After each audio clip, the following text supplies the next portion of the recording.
Crypto Hotep here with another investing video. We are on week 118 of the Family Portfolio and Dividends Tracker. I really appreciate you guys tuning in once again. And if this is your first time watching the video, feel free to go to my channel right here. Go ahead and hit that subscribe button and that notification bell, and then you'll know when we come out with these videos each week. Also, if this is your first time watching the video, these videos are a series of videos. We've been doing this over 2 years now, just journaling my family's investment journey. We started from week 1, and you can check that balance out. And we are all the way up to now week 118.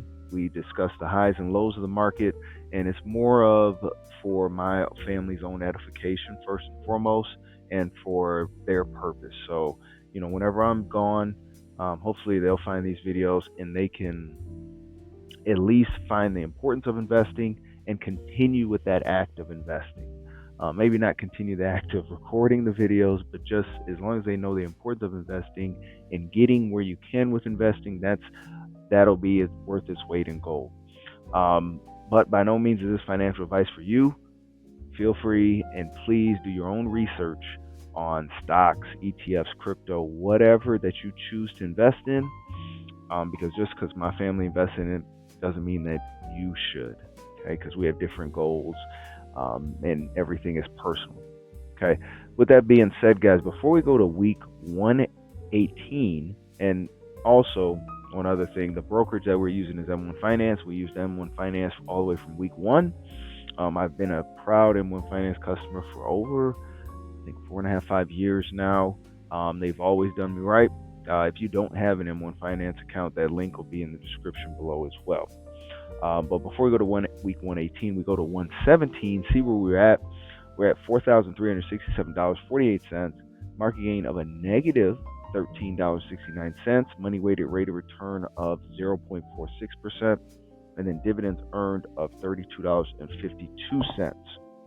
So with that being said, guys, we go to week 118. 118 saw us with a bounce higher now at $4,614.71. Money weighted rate of return now of a positive 5.27%. Look at that chart there. You love to see it. And we are at an all-time high for the year with our balance as well. And that's a market gain of $183.10. Dividends earned still at $32.52. So what actually happened from last week to this week in terms of activity? The only thing that happened really was we had a deposit. So we had a off-cycle deposit. Off-cycle meaning that normally we have deposits every 2 weeks. It's nothing substantial. It's only about $15 or so. But if we get a bonus, or if I get a bonus for my job or anything like that, we will add a little bit more money into this account. So we did get a little bit more money here. We added about $50. With that $50, we bought SMH, SOX, DCR, QQQ, FSTA, and XLY here. And, if I could just take a second here, this kind of shows you how easy it is to invest now, and the fact that the barrier to entry to investing is very small now, meaning that you don't need a lot of money to actually invest in it. Will you make riches overnight? No, you won't. You have to do the act of investing for years.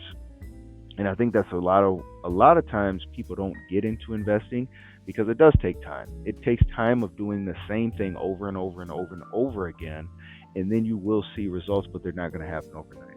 You may see the results after 2 years, 3 years, 4 years, but it's not going to be riches, especially if you're only depositing like $15. So you have to make sure that if you increase your income, you have to increase your investing amounts as well. That has to go along with it. Don't get it confused with increasing your lifestyle. That's a whole different talking point, a whole different discussion. We're more so talking about investing here. Okay, so I'll get off my soapbox there, but just wanted to point that out. So the portfolio, let's see what everybody's portfolio looks like here. So we'll go to my wife's portfolio. She's at the bottom, unfortunately, but there's a silver lining. So my wife's portfolio has a balance of $668.16, money weighted rate of return of a negative 1.93%, but we are at an all-time high for her portfolio. So it's all-time high for her portfolio and for this year as well. Market gain of negative $16.80. Dividends earned of $4.89. So QQQ is down a little bit less than 1%. XLY up over 2.25%, and then FSTA for consumer staples up 3% year to date. Okay, let's go to our youngest. Our youngest has cracked 700, up over $700, $702.63. Money weighted rate of return of 7.69%. Market gain of $41.66, and then dividends earned of $4.10. Following the trend, all-time high for our youngest balance as well. So you'd love to see that. And very similar, QQQ down a little bit less than a percentage point here. XLY is up over 2.25%. FSTA up over 3%. And then the surprise of them all, ticker symbol ESPO, ESPO, that's the video gaming and esports ETF, up over a very impressive year to date, 11%. You can't beat that there. Okay. Let's go to our middle. Our middle has a balance of, again, over $711.34. Money weighted rate of return of 4.82% year to date, very impressive. Market gain of $78.32. Dividends earned of $5.30. So, again, QQQ. My family's a QQQ family, if you didn't know. Down a little bit over percent. VCR, which is consumer discretionary for our middle, up over 3%. FSTA, though, up over 3% as well. And then ESPO, again, up over 11%. See, and you can't call that, like with those video gaming ETFs, while it is up over 3%, we just have that as 10% of the portfolio just because of the volatility in it. We want to make sure that the portfolio for our middle, our youngest, our oldest, they have substantial funds in them, which we'd like to rely on QQQ and then balance it out with the consumer staples and the consumer discretionary. Okay. Let's go to mine actually. So my portfolio has a balance of $1,257.18. Money weighted rate of return of 1.89%. Market gain of $12.06, and dividends earned of $10.04. We are finally in the green.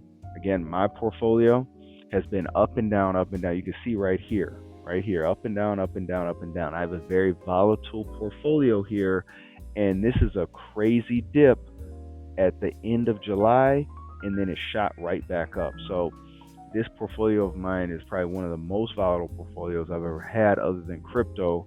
But again, we aren't out of the woods yet. So stocks and SMH here, we're still down over 4.5% and 2.25% here. But the main ones that are kind of propping the portfolio up is cloud computing here with Sky, SKYY, and then cyber, CIBR, cybersecurity ETF.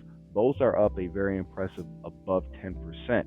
So these are holding up my portfolio, thankfully. Quantum's down almost 2%, over 1.5% here, which is fine. But again, this portfolio is very volatile, and semiconductors haven't really regained their footing as of yet. But not to worry. I always had, I wanted to make sure that I had Sky, and I also had cyber in there because I feel as though, even though it is tech heavy, those tech pieces in terms of cybersecurity and also cloud computing, they are going to matter, and they're going to matter in a big way. So all in all, I'm good with my portfolio. Doesn't really shine against everybody else's, but that's okay. We will have our time. Last but not least, go to our oldest. Our oldest has a balance over $1,250 at $1,275.40. Money weighted rate of return of 6.67%. And again, all-time high for our oldest portfolio. You'd love to see it. Dividends earned of $8.19. Market gain of $67.86. So very similar to my wife's, we have QQQ, XLY, FSTA, and they are behaving very similarly here. Okay?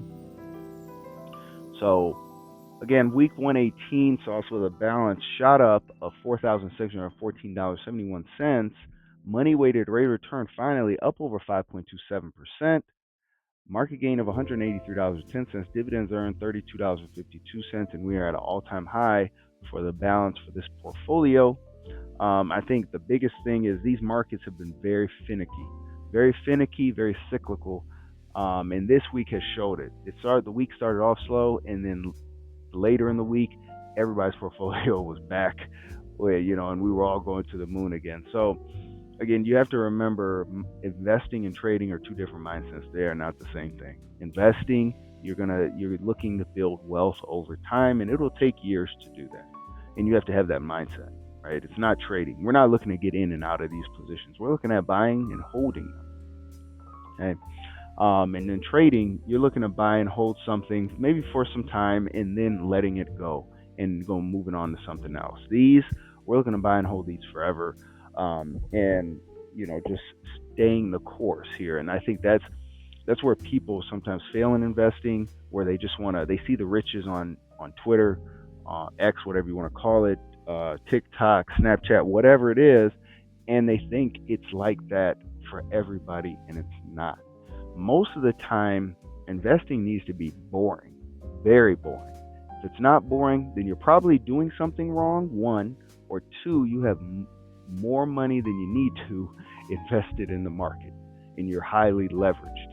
And that's a place you do not want to be. But we won't go down that rabbit hole yet. So, guys, again, that's for week 118. Thank you guys for tuning in as always.